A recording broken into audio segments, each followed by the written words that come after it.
Aramutse neza. Iki gitondo turasangira ijambo ry'Imana riri mu Baroma ibice 8 duhere ku murongo wa mbere gushyika ku wa gatatu. Baroma ibice 8 umurongo wa mbere. Nuko noneho abari muri Kristo Yesu nta teka bazacirwaho. Uko itegeko ry'umwuka w'ubugingo bwo muri Kristo Yesu ryambatuye ububata bw'itegeko ry'ibyaha n'urupfu. Kuko iby'amategeko yananiwe gukora kubw'intege nke za kamere yacu, Imana yabisohoje ubwo yatumaga umwana wayo afite ishusho ya kamere y'ibyaha kuba igitambo cy'ibyaha, bicira ibyaha bya kamere iteka. Abantu benshi bafite kwizera kutariko bishingiye ku kwiganana, bishingiye ku bintu byumvikana, ibintu biri logical wumva byaba byumvikana, bishingiye kandi ku myigishirize yabigezweho niba ariko navuga. Elisa mu bami ba kabiri yarahanuye ati ejo nk'iki gihe indengo y'ifu y'ingezi izagurwa shekeri imwe, n'indengo ebyiri za sayiri nazo zizagurwa shekeri imwe. Maze umutware umwami yegamiraga akurikije ibihe byari bihari arasubiza ati mbese naho Uwiteka yakingura amadirishya yose yo mu ijuru bene ibyo byabaho? Undi ati uzabirebesha amaso ariko ntuzabiryaho. Bivuze iki rero? Ubundi ukurikije ibihe byari bihari, uyu mutware umwami yegamiraga niwe wari mukuri, kuko niwe iyo nkuru muyizi. Abasiriya bari baraje bagota i Samariya, barahagota ntibabakundira gusohoka ngo bajye mu mirima cyangwa bajye no mu bindi. Nicyo cyari cyarateye inzara, maze Elisa arahaguruka arahanura ati nimwumve ijambo ry'Uwiteka.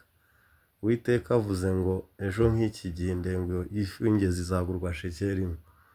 Mu bihe by'inzara abantu baryaga amahurunguru y'inuma, ibihanga by'indogobe, bakarya n'abana babo. None wowe sobanuye ko ibiryo bizaba biri ku bwinshi by'aho shekeri imwe igura indengo imwe y'ifu. Ariko mu by'ukuri uwo yaribajije ati se uretse n'icyo giciro kiri hasi cyane, ubundi ibyo bigurwa byo bizaba biturutse he? Rero abantu bizera ibyo bareba. Nayo mpamvu abakristo benshi bavugisha umunwa ko bizera Yesu, ariko byagera aho ugenzura neza ikiri mu mutima ugasanga n'ubundi bihe nibyo baha agaciro kuruta ibyanditswe. Birebaho, ntibabe batinyuka kuvuga ko ari abakiranutsi, ntibabe batinyuka kuvuga ko ari abakwiriye. Nayo mpamvu mu isengesho ryabo bahora bazana iki? Basaba Uwiteka ngo abemere, abanza beze maze abemere. Ariko ukuri nuko ijambo rivuga ngo mwarejejwe, mwaruhagiwe, mwarejejwe, mwatsindishijwe n'umwuka w'Imana yacu mu izina ry'umwami wacu Yesu. Ukurikiye ijambo ntabwo wakasabye kwezwa.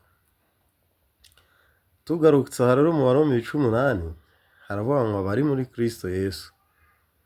Naje gutekereza ko ahari iyo abakristo benshi basomye uyu murongo bahita bumva ibyo utavuze. Ubundi Satani ni mubi.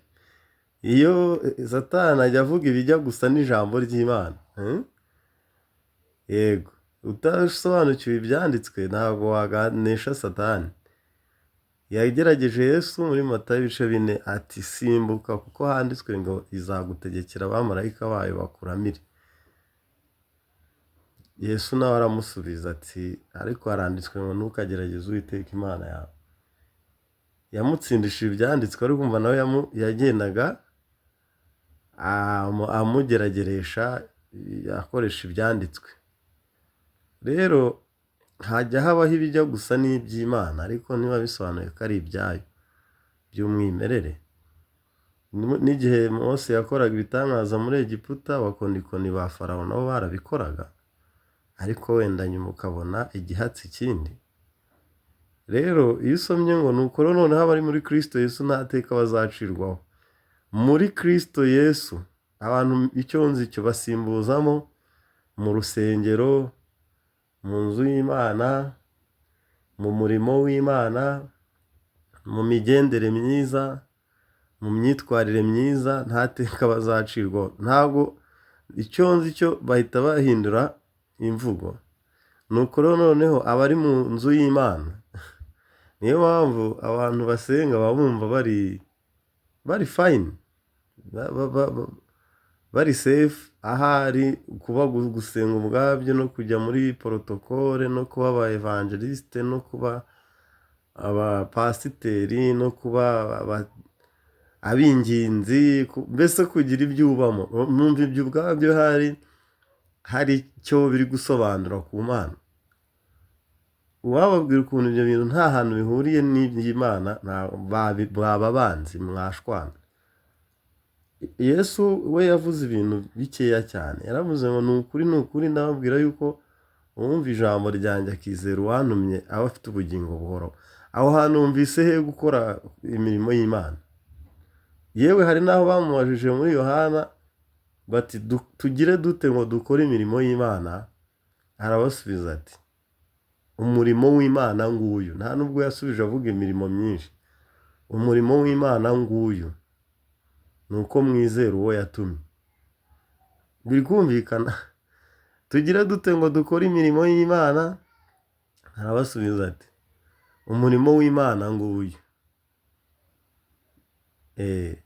ni uko mwizera uwo yatumye. Imana ntabwo higeze isaba abantu ibintu byinshi. Oya, ariko usanga abantu ahubwo ari bo bagiye babishyira ku murongo. Mumaramaze, mukizwe mugere ku musaraba. Ni ibintu biri aho gusa, biri common, bisangiwe. Ariko no mu rurimi rw'Icyongereza hari ibintu twigishwaga byitwaga ngo common mistakes. Bivuga ngo nta makosa abantu bose basangiye bakora, noneho bikageraho bakahita bayahindura ko ari ukuri. Humva ari nta kosa rikiyarimo gukorwa na benshi. Oya, abari muri Kristo Yesu ntabwo bisobanura ngo abantu, hari abari imvugo njya numva ngo kuba mu gakiza. Nta materime buriya uramutse usobanurije abantu bayavuga babura n'ibisobanuro bayatangaho, ngo nge rero ngo ngikizwa, ibyo baba bavuga ibyo baba bavuga uhita umenya ibyo bavuga, nta hantu biba bihuriye n'agakiza nyako. Ngo nge ngikizwa, ngo hari uwambwiye ngo yango Yesu bagarutse ntitwajyana. Urumva ngo nasubiye inyuma. Nasubiye inyuma. Nubwo nyine imigendere yawe mu byo kwizera ntikimeze neza, ubwo hari ibyo ari kwikeka byanyuranyaga n'amabwiriza yahawe. Ariko ibyo byose ntabwo biba bihura n'ukuri. Abantu mu nsengero bararirimba, bakora protokole, batanga ibyabo, icya cumi n'amaturo y'ishimwe, babamo abinginzi, babamo n'abandi muri administration. Ibyo byose bakabyitiranya no kuba muri Kristo Yesu. Ese kuba muri Kristo Yesu ni iki? Ese ubundi Yesu ni nde, ni iki? Byanditswe muri Matayo igice cya mbere umurongo wa 20. Aravuga ngo azabyara umuhungu uzamwite Yesu. Ibyo marayika Gaburiyeli yabibwiraga Yosefu. Witinya kurongora umugeni wawe Mariya, kuko inda atwite ari iy'Umwuka Wera. Azabyara umuhungu uzamwite Yesu, kuko ari we uzakiza abantu be ibyaha byabo. Abari muri Kristo Yesu, Yesu ni iki? Umukiza w'ibyaha. Nta teka bazacirwaho. Abari muri Kristo Yesu, aho ngaho hasobanuye umukiza w'ibyaha muri Matayo igice 1. Wicumye rero Matayo ibice 3, Yesu yagannye Yohana ngo amubatize, aramubwira ngo emera ubikore kuko ari byo bidukwiriye kugira ngo dusohoze gukiranuka kose. Aherako aremera. Yesu amaze kubatizwa, mu ijuru riramukingukira, haza inuma mu ishusho, Mwuka Wera mu ishusho y'inuma ahagararaho. Ijwi rivugira mu ijuru ngo nguyu umwana wanjye nkunda nkamwishimira. Rero twebwe twinjira muri we mu masezerano ye, mu magambo ye. Noneho kuko ari we Imana ikunda ikamwishimira, natwe iratwishimira turi muri we. Ese ni gute? Yabwiye Yohana ngo emera ubikore, nibyo bidukwiriye dusohoze gukiranuka. Abari muri Kristo Yesu nta teka bazacirwaho. Kubera iki? Yesu niwe yarasohoje gukiranuka. Waramwizeye, uramwizera ko ari wowe yasohorezaga uko gukiranuka. Yesu we nta kibazo cyo gukiranirwa yari afite, ahubwo nitwe twari tugifite. Rero gusohoza gukiranuka bisobanura gutsembwaho ko gukiranirwa kose. Gukiranirwa rero bisobanura ibyaha. Yesu rero mu ibatizwa rye yikoreye ibyaha byacu, abijyana ku musaraba, ajya kubyishyura. Ibihembo by'ibyaha ni urupfu. Aremera arapfa. Mu Bafilipi haranditswe ngo yemera gupfa urupfu ndetse rwo ku musaraba. Uruvuga ngo rurarenge, ntago rusanzwe, urupfu ndetse rudasanzwe, urupfu rwo ku musaraba. Rero iyo ugendera muri uko kuri ukakwakira, niko kuba muri Yesu. Noneho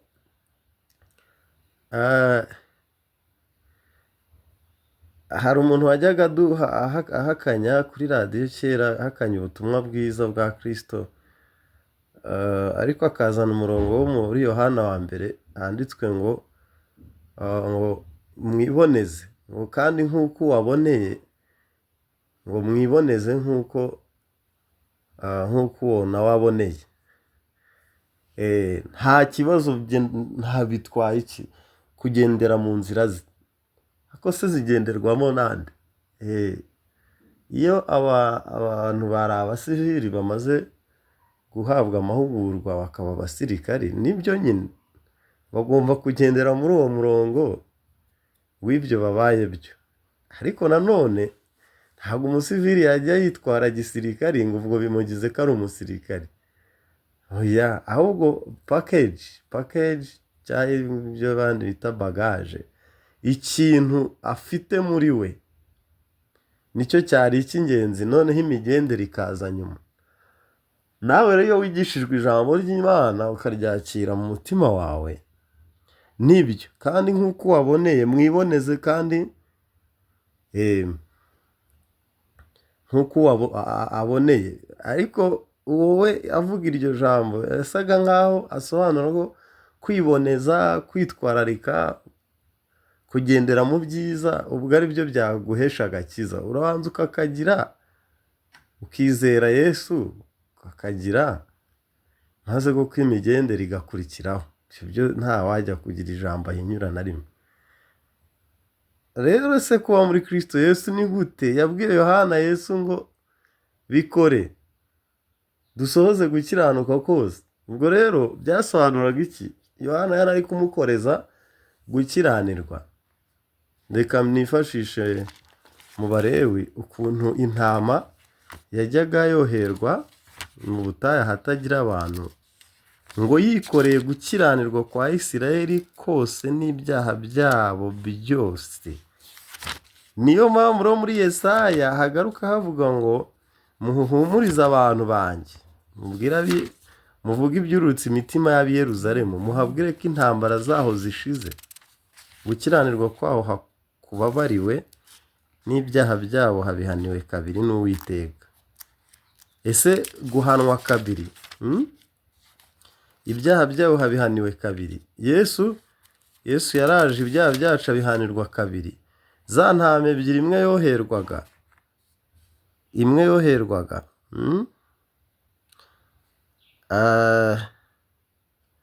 imwe yoherwaga, reka tubisome mu mubare w'ibice 16 umurongo wa 21.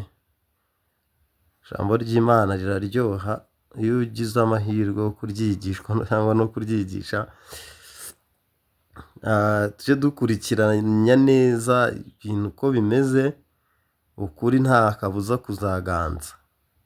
N'umuntu iyo akweretse ko atabyemeye kubera ubwibone burarwana nabyo aho abagenda hose. Aroni arambika ibiganza bye byombi mu ruhanga rw'iyo hene nzima, yaturire hejuru yayo gukiranirwa kw'Abisirayeli kose n'ibicumuro byabo byose, ibyaha bakoze byose abishyire mu ruhanga rw'iyo hene. Ayihe umuntu witeguriye ibyo ngo ayijyane mu butayu. Iyo hene ijya ahatagira abantu, yikoreye gukiranirwa kwabo kose, uwo muntu ayirekurire mu butayu.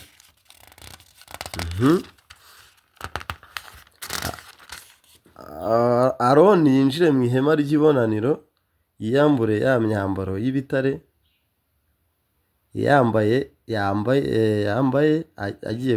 agiye kwinjira ahera, ayisigeyo. Yiyuhagirire ahantu hera, yambare imyambaro ye, asohoke, yitambirire igitambo cye cyoswa, atambirire n'abantu icyabo, ahongerere n'abantu. Ariko ingingo rero nagarukagaho hano iri gusobanura ku munsi w'impongano. Aroni yahagararaga mu cyimbo cy'Abisirayeli bose. Niyo mpamvu handitswe ngo Aroni arambike ibiganza bye byombi mu ruhanga rw'iyo hene nzima, yaturire hejuru yayo gukiranirwa kw'Abisirayeli kose n'ibicumuro byabo byose, ibyaha bakoze byose abishyire mu ruhanga rw'iyo hene, maze ngo ihabwe uwiteguriye ibyo ayijyane mu butayu. Ariko ahandi ho hasobanura indi hene rero yagombaga gushyirwaho ibyaha, ariko yo ikicwa, amaraso agasigwa ku mahembe y'igicaniro, andi akamenwa munsi y'igicaniro hasi. Ibi byose ndi gusobanura kuba muri Kristo Yesu ntubugiciriweho iteka. Yesu rero ibi byo muri Yesaya ibice 40 harasobanura ngo ibyaha byabo muhumurize ab'i Yerusalemu, muhabwire ngo intambara zabo zirashize, gukiranirwa kwaho hagukuweho, ibyaha byabo harakubabariwe, ibyaha byabo habihaniwe kabiri n'Uwiteka. Uwiteka niwe wakira ibihano by'ibyaha byabo. Iyi hene imwe rero yakiraga gukiranirwa, ikajyanwa mu butayu atagira abantu, indi ikicwa. Yesu rero wenyine ibi by'izi hene zombi yarabikoze. Yagiye i Getsemani, yikoreye ibyaha byacu, ajya kubabara ari wenyine. Hanyuma kandi ajya ku musaraba gupfa nka ya ntama, ya hene yajyaga yicwa, amaraso yagasigwa ku gicaniro, akanamenwa munsi y'igicaniro. Rero kuba muri Kristo Yesu ubwo ni iki? Yosefu yarabwiwe ngo ntutinye kurongora umugeni wawe, Mariya afite inda y'umwuka wera, azabyara umuhungu, uzamwite Yesu. Iri zina Yesu ni marayika warizanye, ni Imana yaritanze, ryari rifite ubusobanuro ngo ni ugukiza abantu b'ibyaha byabo. Iyo wizera Yesu rero, wizera ko ibyaha byawe yabikijije ate? Yarabyishyuye kandi yabitangiye amaraso y'impongano. Iyo kuba muri Kristo Yesu, amaraso ye wiringira ko agutwikiriye, nicyo cyitwa guhongerera. Mu Cyongereza guhongerera birasobanurwa ngo ni covering sin by blood, gutwikiriza ibyaha amaraso. Nese wizera Yesu ute bundi? Wizera Yesu uwe? Cyangwa se wizera Yesu bikaguhesha iki? Ntuyu Yesu wamennye amaraso adutwikiriye, nubwo utabibonesha amaso, ariko amaraso ye aragutwikiriye. Abaririmbyi bajya baririmba ngo urukundo rwe ngo ni rwo rungose. Gusa urebesheje amaso wabona ugoswe n'urukundo rw'ude. Maze rero hagira umuntu uguha isezerano bisanzwe ati duhembwa mu matariki 27 nzakugurira iki n'icya nzaguha intwererane ni ibyo ntujya ubyibagirwa. Nyamara ubyiringijwe n'umuntu. None Yesu we yavuze amasezerano angana icyo atwiringiza. Kandi abaririmbyi nabo barabiririmba ngo kera yaramuhongereye, nuko rero sinzarimbuka. Uko niko gusobanukirwa Yesu ukaba muri Kristo Yesu. Yesu mbere na mbere hariho jambo yahoranye n'Imana, kandi jambo yari Imana. Mu byaremwe byose nta na kimwe kitaremwe nawe. Muri we harimo ubugingo, kandi ubwo bugingo bwari umucyo w'abantu. Mu ijambo ry'Imana rero harimo ubugingo, kandi harimo umucyo wacu. Ijambo riratumurikira ntitugendere mu mwijima. Iyo wizeye ijambo, iyo wizeye ijambo, reka ngira ijambo nkomozaho muri Yohana 3:14, Yesu yarivugiye ngo kandi nk'uko Mose yamanitse inzoka mu butayu, niko umwana w'umuntu akwiriye kumanikwa kugira ngo abamwizera bose babone guhabwa ubugingo buhoraho. None se urumva atari kugusobanura uko waba muri Kristo Yesu, uko waba muri iryo sezerano, uko iryo sezerano ryaba iryawe nuko nawe waba uw'iryo sezerano. Kandi tujya turirimba mubo yacunguje ayo maraso, nzi yuko nanjye ndimo, nzajya ndirimba urwo rukundo ndukwize mu isi hose. Ibyo byose Yesu yavugaga mu Bibiliya harigura ibihumbari 15, kera byari 7, bigenda ihenda, harigura 25, banza ari aho ngaho igeze. Ariko nubwo ifite icyo giciro ku bayigurisha, amagambo y'Imana nta gaciro wabona wayaha, arahebuje.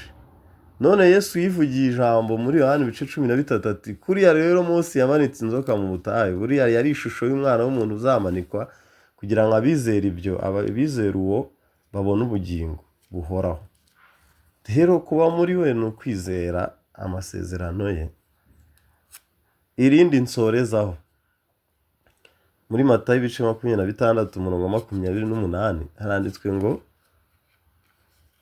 bamaze kurya afatira inkongoro arashimira, ahereza abigishwa be ati munyweho mwese, iki ngiki ni inkongoro y'amaraso yanjye agiye kumenerwa mwe n'abandi bose kugira ngo mugirirwe imbabazi z'ibyaha. Matayo 26:28. Numva Yesu kumwinjiramo ntucirweho iteka ni gute? Urumva arasobanuye ati kuko yari amaraso yanjye y'isezerano rishya ava ku bwa benshi ngo bababarirwe ibyaha. Amen. Amen abivuga ngo iki? Ngo bibe bityo.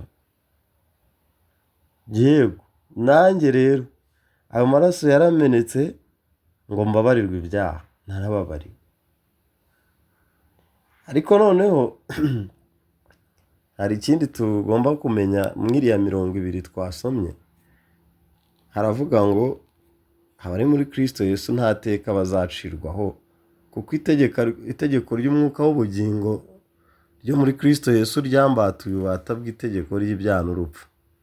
Rero hariho amategeko abiri, hariho iry'umwuka utanga ubugingo, umwuka w'ubugingo ryo muri Kristo, hari n'itegeko ry'ibyaha n'urupfu.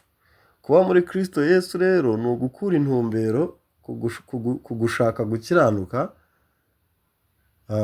kuri mu mategeko, kuko aho amategeko ni wowe asaba kubikorera, ugakuraho intumbero ukayishyira kuri Yesu, kuko wowe itegeko rye ngo ni iry'umwuka w'ubugingo, itegeko ry'imbabazi gusa. Yesu aguha imbabazi.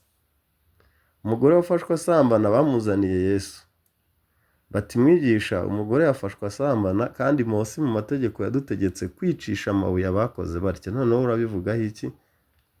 Yesu arasubiza ati muri mwe udafite icyaha bari ubanza kumutera ibuye, ngo babibone batyo imitima yabo irabarega, basohoka urusorongo uhereye ku bakuze ukageza ku baheruka. Hasigara Yesu wenyine na wa mugore wari kumwe nawe. Yesu aramubaza ati, wa mugore we, ba bandi bakuregaga bari he? Ntaguciriyeho iteka? Ati, ntawe databuja. Yesu ati, nanjye singuciriyeho iteka, genda ntukongere gukora icyaha. Urumva iryo tegeko? Nanjye singuciriyeho iteka, genda ntukongere gukora icyaha. Iyo ni ryo tegeko ry'umwuka w'ubugingo. Yesu yari amuha ubugingo, ndetse niba nta teka uyu mugore rimuriho urumva atabonye ubugingo.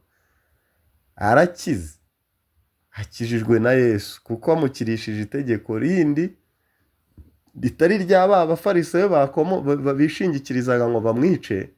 Urumva ntibapfa kumwica, hari itegeko riba ryamwishe mbere y'uko bamwica.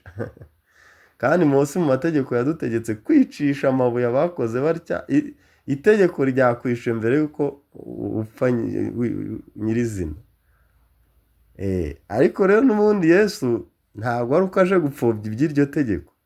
Nibyo ibihembo by'ibyaha ni urupfu. Ariko Yesu yaraje avuga ngo reka noneho ngewe mpfe mu cyimbo cya bose. Noneho nsohoje iby'ayo mategeko. Niyo mpamvu muri Matayo handitswe ngo sinazanywe no kuyakuraho, ahubwo naje kuyasohoza. Yesu rero yasohoje iki? Amategeko. Yemeye gupfa, kuko amategeko iyo yishe ugibwaho n'icyaha, agukatira n'igihano cyo gupfa gusa. Rero Yesu yarapfuye, yishyuye ayo mategeko, ntabwo tukigengwa nayo. Kuko itegeko ry'umwuka w'ubugingo ryambatuye ububata bw'iry'ibyaha n'urupfu. Guhora mu bubata, nakoze icyaha nkwiriye urupfu, ntabwo turi mu ubwo bubata. Hari itegeko ry'impuhwe ry'urukundo rya Yesu ryatubatuye iryo rero niryo twireberamo tugasanga turabakiranutse, nta n'iteka tuzacirwaho. Ntabwo mbisobanuye byaho ntazabigarukaho, ariko ndasubikira ahangaha. Abari muri Kristo Yesu nta teka bazacirwaho. Muba byakozwe n'umwana handitswe ngo kuko ari nta rindi zina munsi y'ijuru ryahawe abantu dukwiriye gukirizwamo. Twahawe izina, muri iryo zina uraryitwaza ugahagarara imbere y'Imana, kandi uraryitwaza ukurikije ibyo bisobanuro bwose nagerageje gukomozaho. Inzoka mu butayu yasobanuraga Yesu uzamanikwa akaba araducunguye, kandi ngo uwayirebagaho yarakiraga. Na Yesu iyo umurebyeho ukira ibyaha byawe, kandi ukira n'ibindi byose. Ngo yikoreye ibyaha byanjye ntiyasiga n'ibibazo byanjye, niko abaririmbyi baririmba. Byose abigukuraho. N'abajya babirwa bajya bashakisha ngo uko bakira inyatsi zihe, Yesu azigukuraho, upfa kwihwanya nawe n'isezerano rye. Isezerano rikakugendamo, kandi nawe ukarigendamo. Murakoze rero, mugubwe neza muri Yesu. Kadusenge. Mana yacu, tugushimiye ko uduhaye igitondo cy'umugisha, tugasangira amagambo yawe. Nibyo abari muri Kristo Yesu nta teka bazacirwaho. Turi mu masezerano, kandi haranditswe ngo impano z'Imana ntizivuguruzwa no guhamagara kwayo. Waraduhamagaye rero, waduhaye impano y'agakiza, nta kwivuguruza, nta n'uwakuvuguruza. Waduhaye impano y'imbabazi. Turagushimiye, uduhe umugisha wawe uyu munsi dutangiye, ukuboko kwawe kubane na buri wese mu izina rya Yesu. Amen.